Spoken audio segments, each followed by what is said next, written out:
বিকেলে বৃষ্টি নামছে টুকটাক করে। কাদামাখা মেঠো পথ ভিজে একেবারে কাদা জল।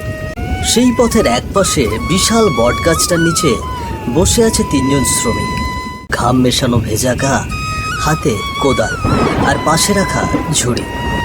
সকাল থেকে খাল খননের কাজ চলছে, তাই সকলের শরীর ভেঙে এসেছে। বৃষ্টির কারণে তারা গাছের নিচে আশ্রয় নিয়েছে খানিকক্ষণ আগে। ঠিক তখনই দেখা গেল মেঠো পথ ধরে ছাতা মাথায় এক প্রভাবশালী লোক এগিয়ে আসছে।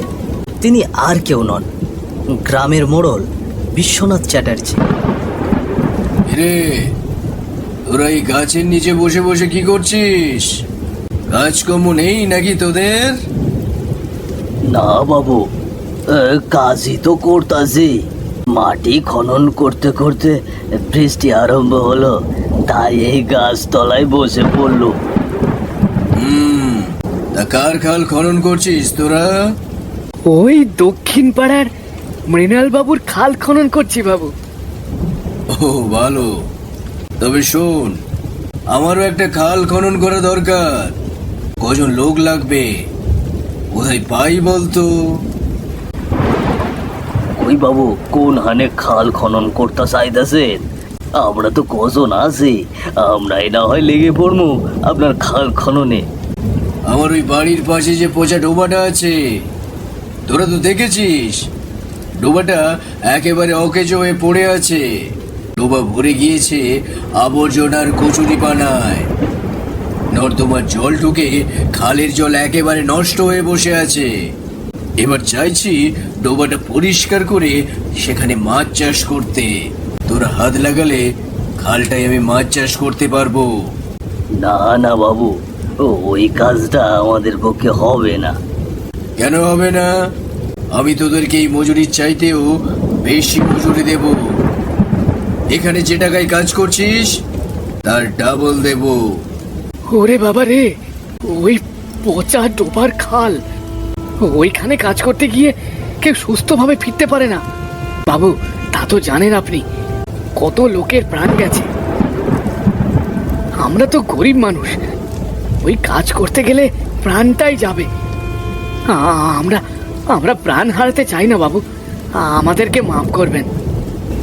শ্রমিকদের এই কথায় বিশ্বনাথের কপালে ভাঁজ পড়ে গেল।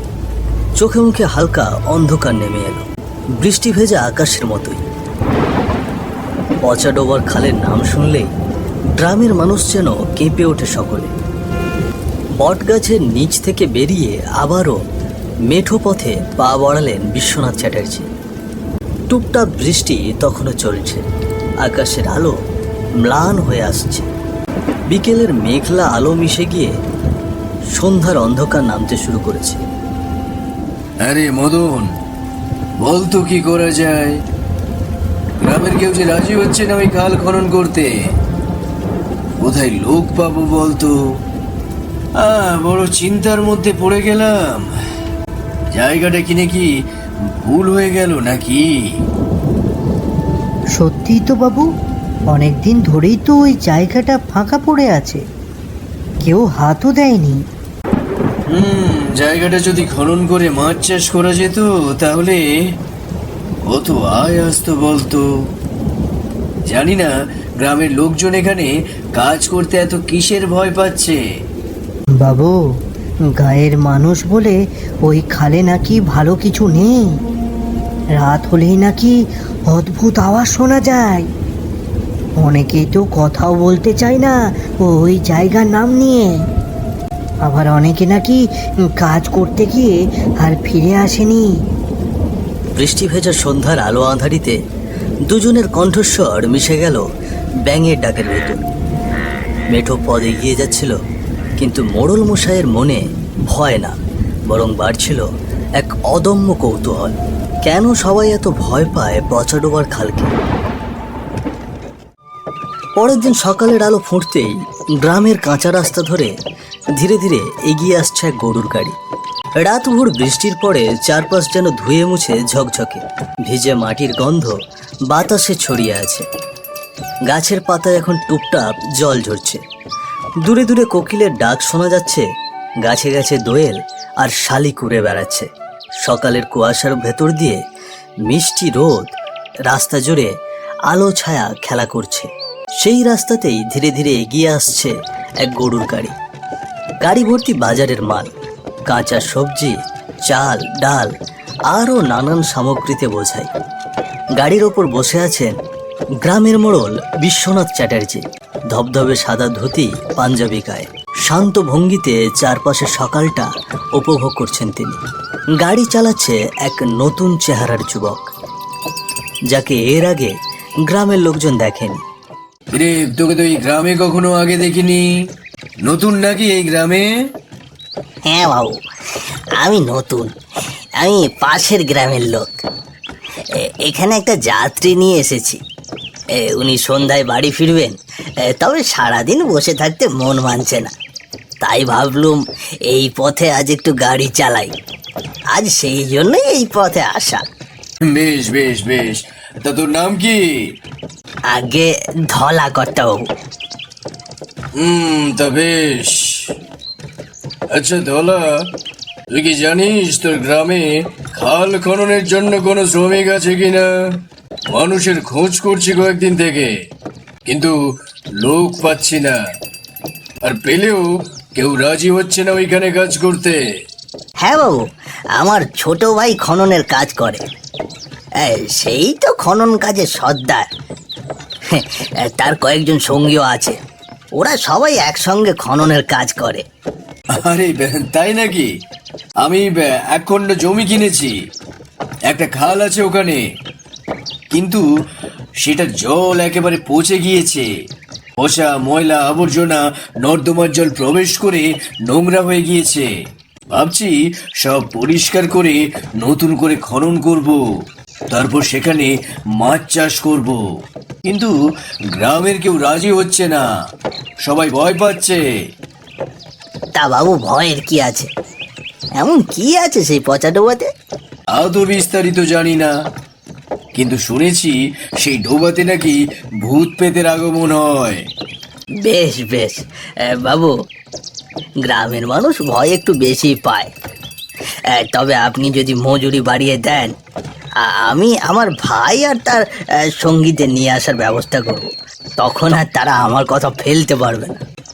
মজুরি বাড়াবো, শুধু বলবি কাল সকালে যেন কাজে লেগে পড়ে, আর দেরি করে চলবে না। আগে ঠিক আছে কর্তাবাবু, আমি বলে দেব, কাল সকালেই ওরা হাজির হবে।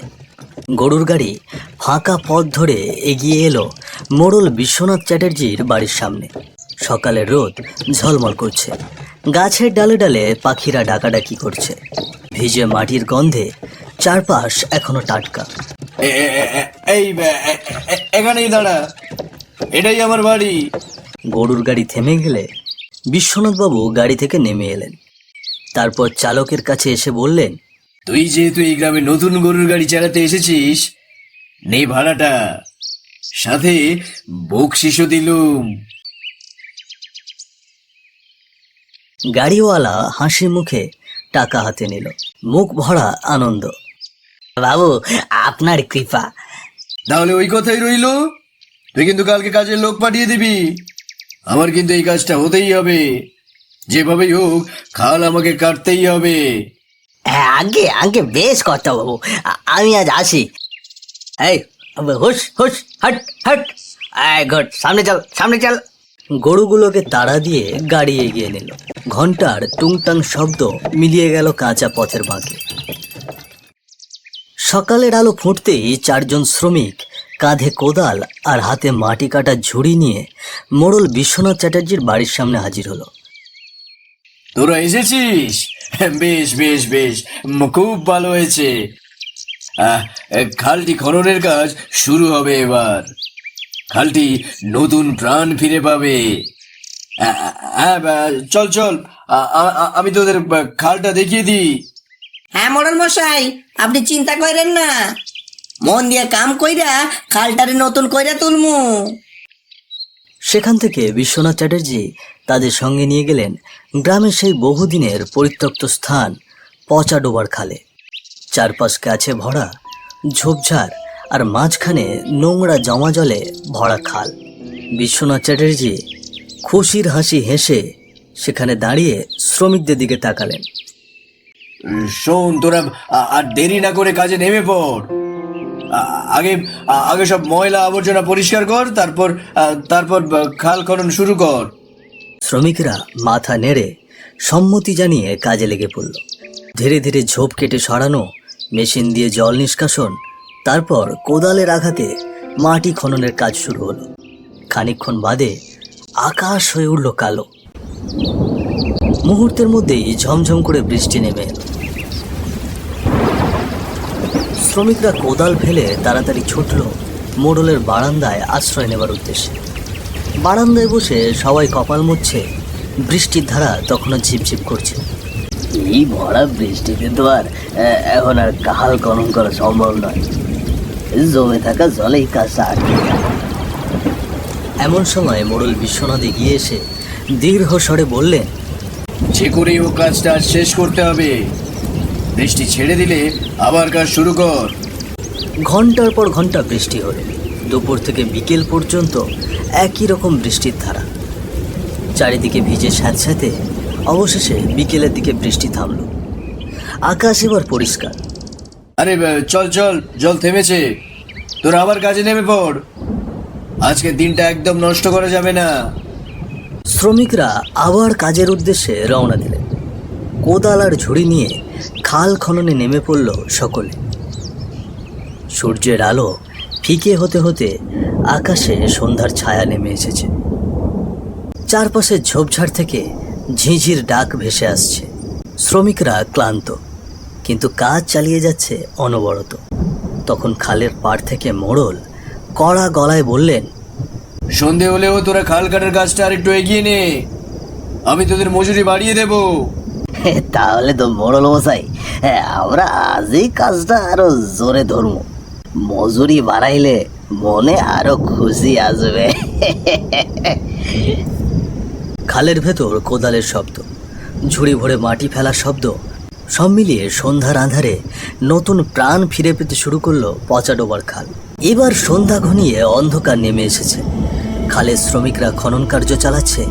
চারপাশে ঘন অন্ধকার নেমে এসেছে। শুধু জোনাকির ক্ষীণ আলো ঝিকমিক করছে।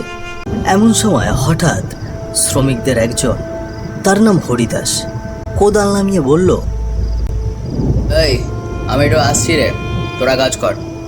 জলদি আয়, জলদি আয়, আরো অনেক কাজ বাকি আছে। হরিদাস খালপাড়ের ঝোপের দিকে হাঁটতে শুরু করলো। চারিদিক নির্জন, নিশুতি অন্ধকার। হাওয়ার ঝাপটা এসে কানে কানে যেন কি সব ফিসফাস করে বলছে।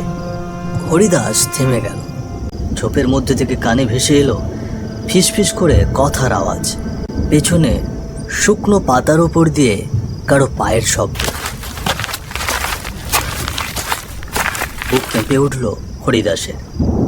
হঠাৎ সে অনুভব করলো একটি ঠান্ডা হাত তার কাঁধে এসে লাগলো। হরিদাস ঘুরে দাঁড়াতেই দেখল অন্ধকারে এক বিকট অবয়ব হাওয়ায় ভেসে আছে। মুখ বিকৃত, কালো চোখ দুটো জ্বলছে আগুনের মতো। সে ভালো করে লক্ষ্য করে দেখল আরো তিনটে অবয়ব ভেসে ভেসে এগিয়ে আসছে।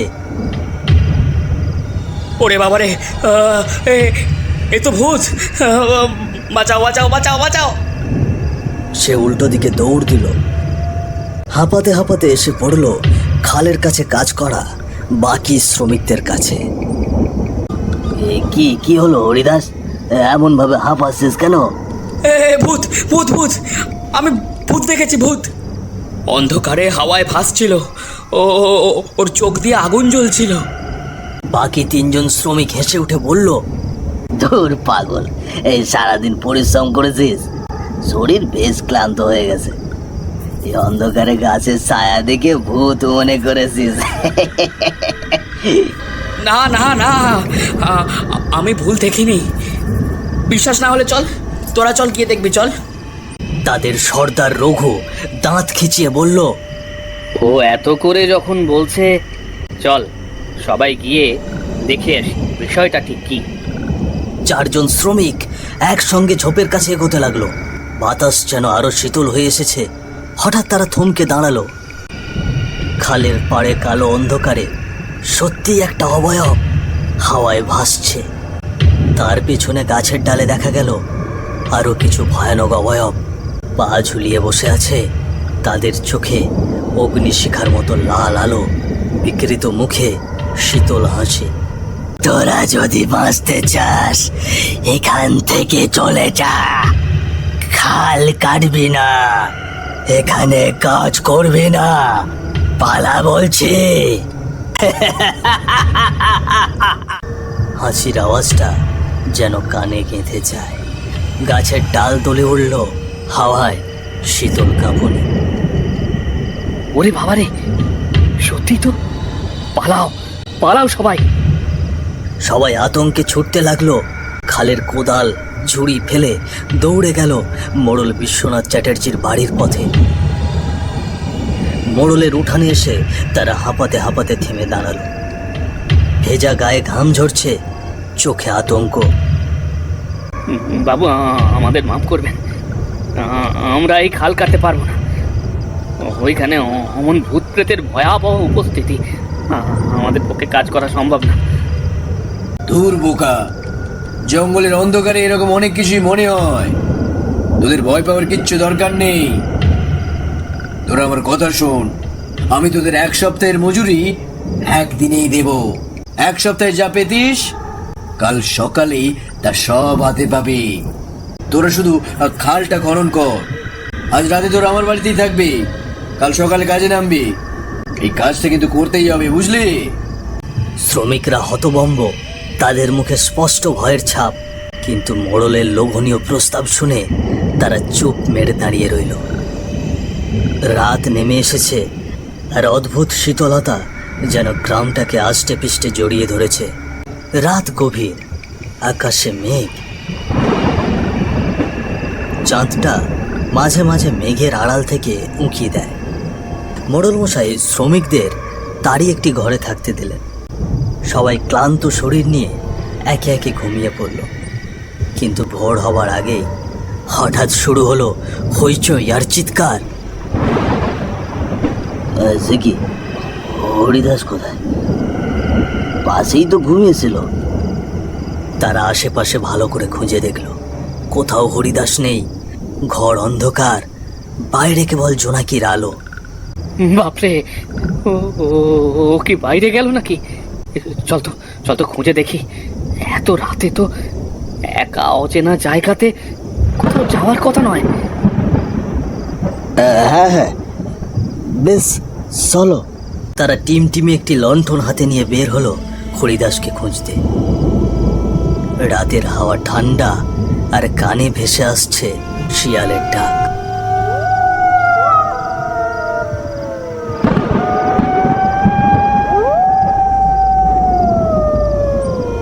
পাতা মচমচে শব্দ করছে পায়ের তলায়। তারা সামনে দেখতে পেল একখানা পায়ের জুতো। সেটা অনুসরণ করে আরেকটু এগোতেই পেল একখানা গায়ের জামা। এই জামা তো হরিদাস পড়েছিল। তাহলে কি? হঠাৎ এক ভয়ঙ্কর গন্ধ, কাঁচা রক্তের গন্ধ নাকে এলো। সবাই থমকে দাঁড়ালো। এই তো জুতো, জামা, এইসব হরিদাসেরই তো। আর এই গন্ধটা কিসের রে? ধীরে ধীরে তারা আরো সামনে এগিয়ে যেতে লাগলো। কিছুটা সামনে এগোতেই তাদের চোখে পড়ল হরিদাস মাটিতে লুটিয়ে পড়ে আছে। তার নিথর শরীরের আশেপাশে ঝুঁকে আছে কিছু কালো অবয়ব। দাঁত বসাচ্ছে তার গলায়। তারা মাংসগুলো চিবোচ্ছে, রক্ত ঝরছে গড়গড় করে। তোদেরকে বলেছিলাম না তোরা এখান থেকে চলে যা, তোরা শুনলি না? আর এখন আমাদের হাতে মরবে তোরা।